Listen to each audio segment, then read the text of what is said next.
What a world, DJ Mag. What coming in with a fresh new deck profile for your retinas, and it is the DNA Silphymon, baby. I've been cooking in the lab like Breaking Bad, and I've finally refined the dish ready to be served. So if this is a video for you, then stick around and enjoy. And if you're new to the channel and you want to learn something, then make sure you subscribe and turn on the notification bell, because I do videos on the reg. Right, let's go into those ratios as stand. You know how we do this.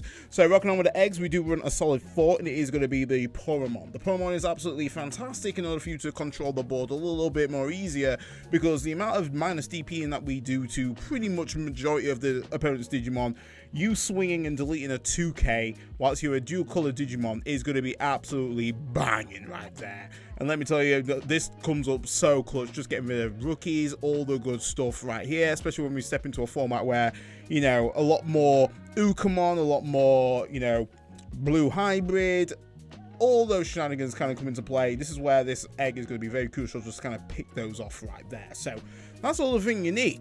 Solid 4 for sure.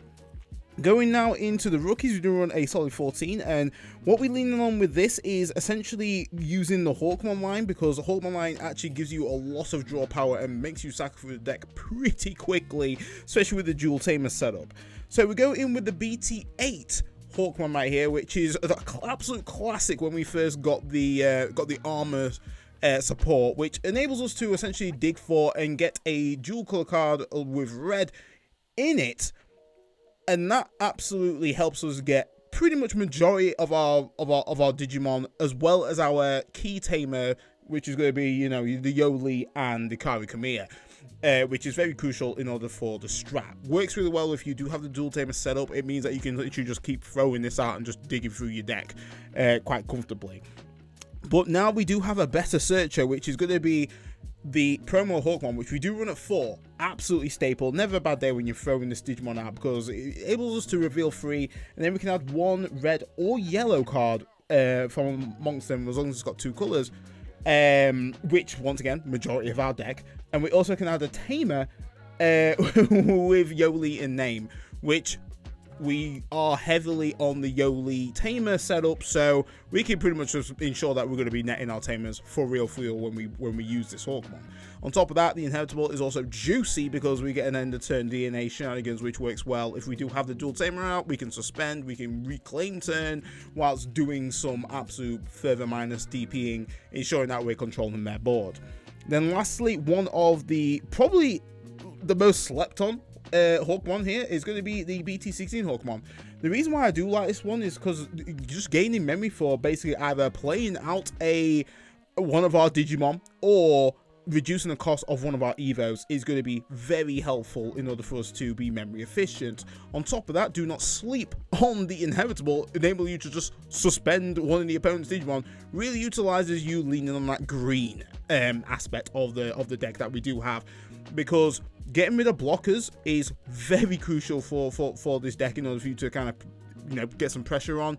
Perfect example, when I'm facing off with the 7 Great Demon Lords, Creepamon comes out with the come at me bro pose, and I'm like, nah chief, I'm gonna swing anyway, suspend your ass. That's how this card be rolling right here. And on top of that, when we do have the dual tamer out, more than 2, effectively we can bring this one out and then use the other one to bring out another Hawkmon and gain a memory off of that. So really good applications in terms of this one. Do not sleep on this Hawkmon, for real. Then lastly, we close it off with 4 Salamon from BT16. Absolutely solid in what this does. Helps us to Evo for cheap using our trash. And this is once again leaning into that kind of purple element of the deck, enable us to effectively be memory efficient and just kind of set up those DNA plays, which we are pretty much keen to get into. Also, the inheritable is very strong, because it enables us to weaken their security Digimon by minus 3,000. That is massive. On top of obviously the Gatomon there as well, that's minus 6k to security. That's huge. We're swinging comfortably. And the thing about it is the fact that it affects every Digimon that's on your field. So it doesn't necessarily have to be this one that's swinging. As long as I've kind of evoed into a champion and I swing with, say, Hawkmon, that's then going to be a neg 3 on their security Digimon. Winning right there. So that concludes for the rookies. Solid 14 right there. All you need.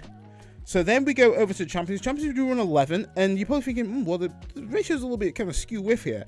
The reason I'm 11 is because, once again, like, the amount of searching that we do with this deck is crazy, and the actual dual Tamers requires us to have a rookie in order to kind of maximize the benefit of that ability. So realistically, getting down a rookie down off that effect and then do some searching to kind of get out core pieces is pretty key. So starting off with the rookie lineup, once again we are leaning towards the Hawkmon line. So we do have the Silphymon BT16. This, once again, very strong right here. Costs us 2 on top of a Hawkmon, which is pretty much standard. Obviously, if we do want to evo onto this from Silphymon, it is going to cost us 3, but it does have jamming, which is crazy good, because it means that you can get a free chip in, and this mon is going to be living right here. It doesn't get armor purge, unfortunately, but it does have an on play, and also when digivolving effect, you can delete one of your opponent's Digimon with 3000 DP or less. Once again, pretty crucial, because we do have cards that minus their DP, put them closer to the threshold where this is actually applicable. Once again, it does have the similar effect as the BT16 Hawkmon, is that we're able to suspend the opponent's Digimon. The fact that it's not level based is so good. It just, anything like that is just fantastic. And if it was level based, it'd be hot ass. Not hot ass in a good way, just swamp ass. It'd be awful. So then we complement with the Silphymon with then the Harpymon from BT16, which is also running at a 4. This is very strong, because it has a way for us to lean into the yellow, and if we're at 2 or fewer, we're able to recover 1, or if we're at 3 or more security, we gain a memory. This, once again, extends your plays. On top of that, this is not a once per turn effect. So originally what I was doing is applying Fire Rocket to this bad boy. Obviously it has armor purge, so I'm just swinging in and then getting 2 checks in, and depending on where my actual security is at, I'm either recovering 2 or gaining 2 memory, or recover 1 and gain 1 memory. It was great. It was just absolutely fantastic in terms of what this does. It works fantastic with our level 5 lineup in order for us to once again kind of extend those plays, or just try and keep turn there as well. The good thing about this is, obviously, because we are leaning heavily on the Hawkmon line, it's only going to cost us 2 to evo. But once again, if we do have to evo on top of the Silphymon, it is going to cost us 3. And then lastly, we close that off with the Gatomon. So we do run Gatomon at 3, slightly less, but to be honest with Gatomon, you just kind of need to see probably 1 in order to get the maximum value of this.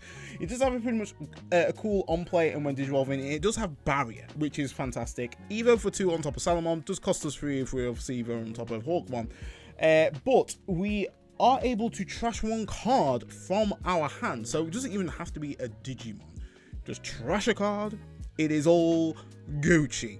And then from there, we're able to grab back a level 6 or lower dual color card from trash, containing either red or purple, which pretty much our lineup is, to our hand. So we get that excellent recursion, which is beautiful.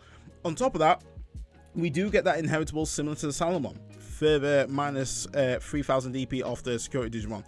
It's huge. If you have multiple of these out, the opponent's security is freaking absolute glass. Like, it's so glass. It's just weak as. Like, you can pretty much swing pretty freely. So that concludes there for the champions. You can increase them if you want, but I have 0 issue in terms of like struggling to get champions. Like, just because the search power from the rookies is just massive.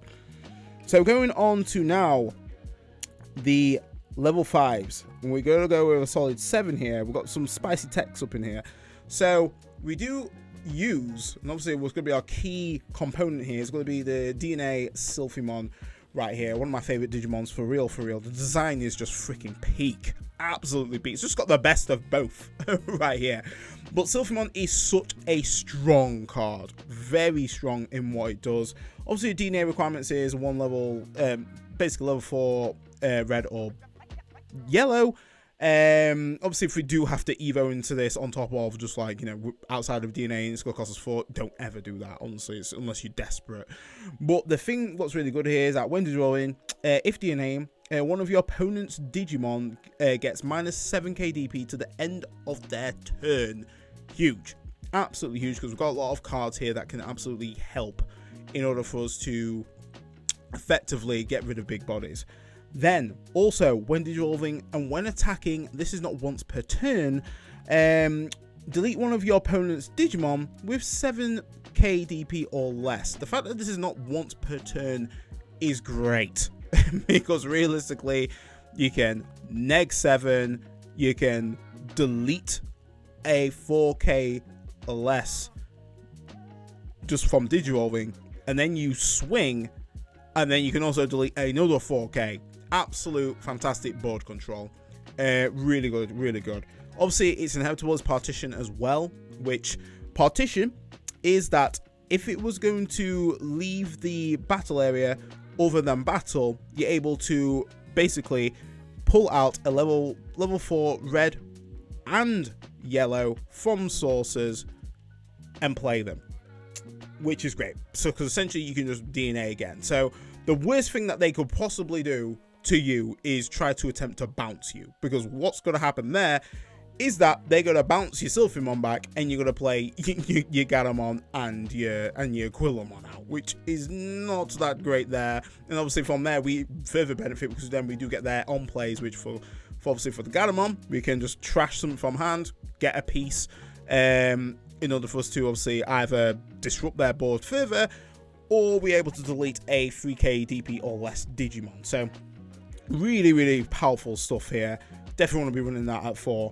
Then we complement that up with a further DNA shenanigans. That's going to be the Dino B coming in right here at a solid 2. Absolutely fantastic card. Originally, I was like, I don't need Dino B. I was on drugs. I was straight up on drugs and chatting shit.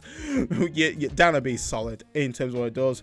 It does have raid. It does have partition. And obviously, the DNA requirement is purple and red level 4s, which obviously for us is going to be the Gatomon being quite key, and also pretty much either Aquilomon or Harpymon. So when digivolving, if DNA, you may play one level 5 or lower Digimon card with 3 in trait from your trash without paying the cost. Then one of your Digimon gains rush for the turn and it may attack the player. So definitely correct me if I'm wrong here. Due to the full stop, that's not actually part of the DNA requirement. So say if I did not DNA and I had a card, I had a Digimon that was played out from Yoli and Kari on the same turn, what I'll be able to do is that if I just evoed into Dino B for the cost of 4, I would be able to give that Digimon rush, and then they could attack the player, being the thing. Ideally, you do want to be DNAing. You do want to be pulling something out from the trash, and getting an extra chip in. That's how you get your aggression off. But if you do have to play that play, obviously you can do so. And if I am wrong, definitely drop it in the comments. But I don't think I am. Then lastly, we have to go in with the cheeky tech, and that is going to be our Grudemon Ace. Grudemon Ace has proven its worth in this current meta and also in the future meta.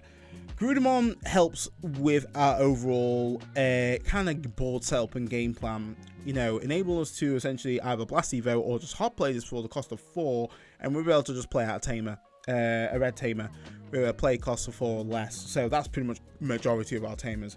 The good thing about this is that, you know, we can effectively delete a blocker by doing so. Obviously we do have Magnamon X antibody, still a thing, still a great deck. Enables us to obviously trigger this, delete that Magnamon Ace because it is a blocker before the actual immunity comes on, is fantastic. Also, for us to play out a promo Yoli and then bring out a Hawkmon who can then further search our key cards is absolutely fantastic tempo. Or actually just bringing this out and playing a dual tamer Yoli and Kari is also a value, because what it means is that the opponent has to either get rid of the Grudemon Ace or they could walk into a potential Valcase play coming in. Obviously that gives us a pretty much a big hefty overflow, but also it can pretty much disrupt their plays completely, and it's something that they will just not be expected. Effectively, you could just run 3 down OBs if you want to, but I do like the Digimon Ace as a nice little cheeky tech, especially in this format and also next format right there. I think like people are sleeping on Diabomon. I just like, you know, this able to just delete a blocker because they do have a lot of blockers in that deck, and it's definitely going to help out massively. So that concludes there for the Ultimate 7. Now we just wrap it up with the last of the Digimon, which is going to be the Megas. And the Megas, we're going to keep it short and sweet, and it is just going to be the Valk Ace. That is literally going to be it. Valk Ace is very strong, and it's got a lot of things going for it. And a lot of cards that we do use, especially in our option lineup, massively helps in terms of just increasing its power and versatility. So, Evo for 4, but obviously if we Evo on top of our Silphymon, it's going to cost us 3, which is pretty strong. When Digivolving, also on play, all of your opponent's Digimon get minus 5,000 DP for the turn. This is pretty huge. The fact that you can just throw this down for 7 costs is great. So even if they put you to 3, the most you're giving them is 4, and you've just basically potentially blown up their board. Because, spoilers, we do run Revelation, we could literally do a 10k freaking board wipe, which is pretty big right there. So Valk Ace, absolutely solid. But the thing that I really want to kind of highlight here is the all turns being quite a powerful effect, and I don't know if people tend to forget some of the wording when it comes to especially the security attack being the thing. So let's read it out. When a card is removed from a security stack, delete one of your opponent's 8k DP or lower Digimon. If this effect didn't delete a Digimon, or didn't delete, let's just say, this Digimon gains security attack +1 until the end of your turn. So not the end of the turn, my turn. So if I blasted into this on the opponent's turn and I couldn't delete anything, the security attack is lasting till the end of my turn.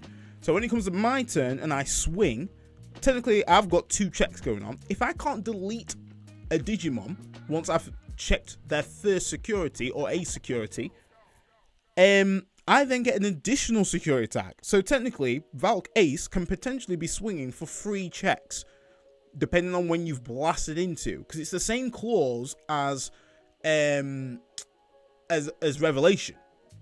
Because Revelation, if it's proc from on the opponent's turn, the Revelation is still live until the end of my turn. That right there can throw a lot of people off. And it can close out games pretty quickly. It's a very powerful ace. Very powerful. And I can see why it's leveraged a lot in obviously in Numamon. But in this deck, really helps out massively in terms of that further control. Such a powerful card. And there is other options that you can throw into your level 6 lineup, like a Annihilation Ace is once again a very solid card that you can throw in. Shout outs to the person on Facebook that dropped the line relating to one of my previous videos, and I had literally the same thought, because you know the deck pretty much searches quite comfortably dual color cards with red. It makes perfect sense, so you can definitely throw that into your top end right there. Obviously, you do have your Magnamon X that you can throw in there too. It is searchable with the promo Hawkmon, because it does have yellow, and it's actually a dual colored card, or to say essentially 2 or more colors being the key thing. So you couldn't search with it. Well, you can't search for it for the BTA because it basically states 2 colors, but the promo you can actually search it out because it says 2 or more colors being the key thing. Definitely future proof in their Bandai, but definitely a lot of options that you can take the level 6 lineup. For me, I just want to keep it clear cut because we do have ways to recur this card back into hand with obviously the Gatomon. I think just keeping it just 4 is just nice and simple. Obviously, we're doing a lot more. We're doing quite a bit of chipping with our champions slash ultimate, so definitely not a worry there. But that concludes there for the Megas Solid 4. Right then, Now for the options. The options right here, spicy, 7 up in here. And obviously for us, the way I've kind of built this deck is to kind of future-proof in terms of the next format being the thing. So we do start off with the Beastly Storm Dance of Affection up in here. This is very solid in what it does. We were able to play on play for the cost of 3. We're able to play Aquilomon or Gatomon from hand without paying the cost. Then 2 of your Digimon may DNA into a Digimon card from your hand. So it doesn't necessarily have to be tied to Silphymon. We can actually evo into a Dynamo if we want to.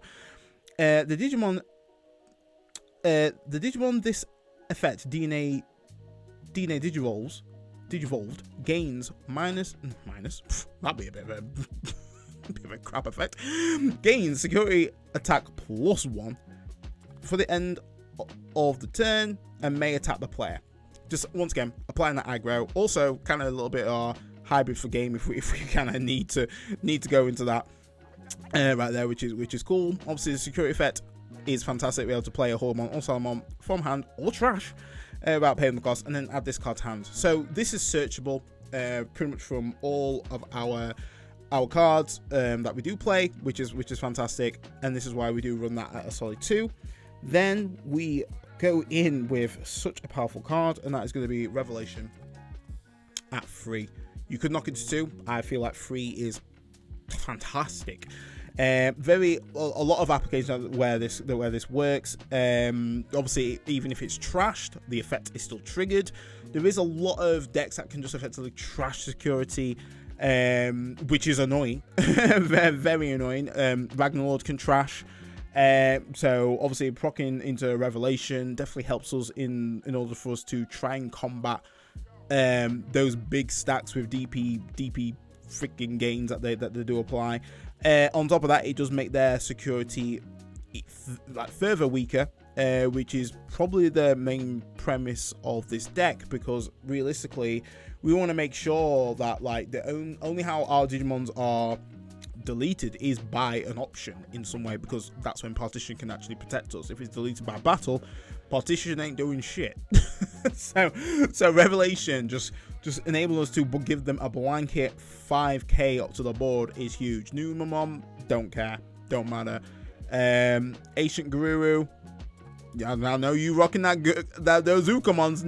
Nah, this just helps out massively. The fact also as well, we can play out a level 4 yellow Digimon or lower is fantastic. We got obviously Salamons, we got our Gatomon there too, which works really well.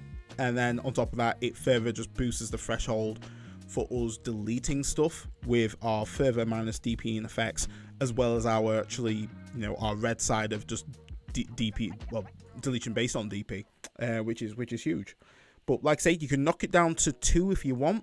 I like 3 because we do a lot of searching in this deck. So 9 times out of 10, you probably, if you had 2, you probably would bot deck 2. If you have 3, you at least securing the chances that it's either in your security or you'll get one in your hand. And then on top of that as well, if you don't have a card in your security to actually play, you can just recover one. Beautiful. But because we do run Yoli and Kari, we can actually get that recover on pretty comfortably. Then we're taking a nice 1 Crimson Blaze as standard, and then we go in with a 1 Heaven's Judge, just in case we bump into Tyrant or basically a big body that basically our DP deletion effects can't handle, or we just have to absolutely nuke the opponent's board completely. Heaven's Judgment just comes up clutch right there. But I'm very happy with this option lineup. Really comfortable with it. I think Crimson Blaze helps just stopping plays by play effects, which is very huge. Effectively, if you're versing the 7 Great Demon Lords and they've got their win button, and you just kind of you're 1 turn away from just wrapping it up, just freaking Crimson Blaze. They can't play a Gudamon. Shazam. So think about that when you're kind of ending turn, you can finish up. But yeah, you just need to stall out 1 more time. But that concludes there for the options. So let's go over to the Tamers. Tamers, another 7. So Tamers play a massive part in this deck, like really, really does. And the good thing I like about this deck is that we just have ways to efficiently get our Tamers. So let's start it off with the Yoli and Kami. Absolutely great Tamer right here.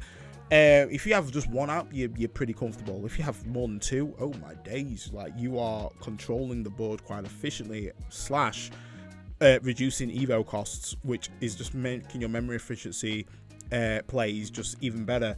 So start a main, we're able to play out a Hawkmon or Salamon from hand, and then if it manages to stay on the field to the end of the opponent's turn, it does return back to our hand, which you wouldn't believe how common that actually is, that they don't actually deal with the Digimon. So we can kind of get our essentially our searcher Hawkmons back and just basically replay them out again and do some further searching. Really powerful stuff. But the thing that's strong with this is the your turn, and I think what you need to be like quite savvy is like obviously your timings and your effects and how you want to order it, is that if you haven't DNA'd, you can effectively, do an evo, suspend this and gain a memory. But if you have evo'd, you're able to minus 3000 DP as well, which is great in order for you to just once again control the board, control the opponent's field. Further DP minusing is always a benefit. So if you have literally like 3 of these out, oh my days, you're negging 9k DP off one body or 3k DP off 3 bodies. It's completely up to you how you spread it, which is fantastic, but enable you to kind of gain back memory is always the worth. So we do run out of 4, and then we just complement that bad boy up with the promo Yoli at 3. Like I say, we lean heavily on the Hawkmon, so enable us to kind of similar premise from how we play Vmon armors, is that we effectively throw out a Tamer, throw out a Searcher, get a piece. That's the premise that we're going here, because what happens is that start a main, if you have a Digimon with 3 in its traits, gain a memory. If you have more than these out and these out, oh my days, you are gaining memories for days, and you can really maximize on your plays quite comfortably. I don't see many lists actually using Yoli to what I've come across, and I don't know why. And I think people just maybe don't lean towards the Hawkmon line, which makes sense. But at the same time, like, just maximizing your plays, getting your tame establishment set up, as well as getting bodies out the board in order for you to DNA, is great. Is absolutely great. So it makes complete sense. Obviously for us, because this is not a dual color, it does kind of whiff off the BT8 Hawkmon, but because of the promo Hawkmon that we do run that at 4, we can effectively search out both quite comfortably, which is what we want. So that is the tame establishment there. I think is absolutely fantastic. Also as well, the other effect, let's just actually, before we go off, because this is actually quite applicable as well, is that we may digivolve. So say if we already had a Hawkman out and we throw down a Yoli, we can digivolve into an Aquilomon from hand without paying the cost. So realistically, it's actually going to cost us more to evo into Aquilomon, because in reality it's cost us 3 when naturally it would cost us 2. But if you wanted to kind of get some tamer establishment whilst evoing into Aquilomon, and then if you've evoed on top of your promo Hawkmon, you can trigger the end of turn DNA if you have essentially met the requirements, and go into Silphymon. And if you have the Yoli and Kami, you can suspend that, gain your memory, minus DP, reclaim back turn. So there's a lot of options that you can do here, a lot of versatility, which I like, because not every match is going to go the same. You're going to have to pull some absolute magic out of your boop. So having that option that you can do these kind of plays is very nice. And this is why I actually really like the deck, is just that versatility that it has. It's got an excellent range of colors. It really leans to the strengths of what colors are incorporated in this particular DNA build. Obviously, we've got Paldron that leans more to the the blue and the green strengths, where this is just like so much more of a crazy color palette. But strangely enough, it just works.